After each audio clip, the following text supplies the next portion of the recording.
Ang bisitang ginawang handa sa kasal. Ang kasal ay isang selebrasyon ng pagmamahal at pagkakaisa. Isang araw na dapat puno ng saya at pagdiriwang.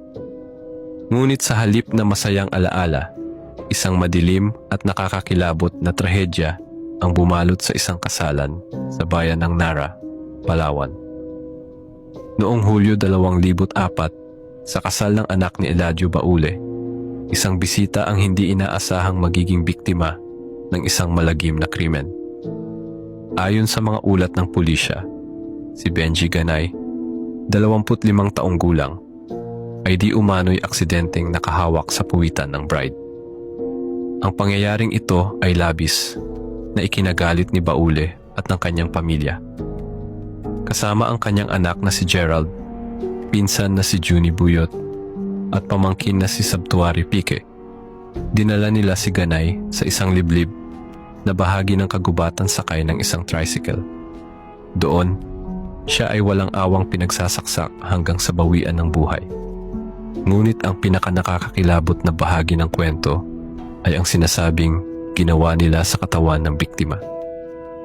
Ayon sa ilang ulat, bahagi ng katawan ni Ganay ay niluto at isinilbi sa natitirang mga bisita sa kasal, na patuloy pa ring nag-iinuman at nagdiriwang.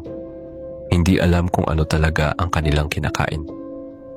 Lumipas ang ilang araw, hindi nakayanan ni Junie Buyot ang bigat ng kanyang konsensya.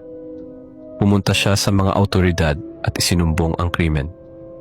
Sa loob ng 2 araw, natagpuan ng mga pulis ang mga labi ng biktima sa kagubatan, kasama ang ilang bahagi ng kanyang katawan at mga palatandaang nagpatibay sa nakakasindak na ulat.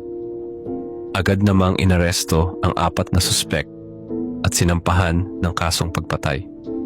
Ang insidenteng ito ay nagdulot ng matinding takot sa buong bayan ng Nara.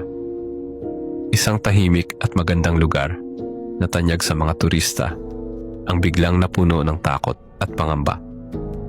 Marami ang nagtatanong, isa ba itong bugso ng matinding galit? O may mas malalim pang dahilan sa likod ng karumaldumal na krimeng ito? Ano ang masasabi mo sa nakakakilabot na pangyayaring ito? Ibahagi ang iyong opinyon sa mga komento.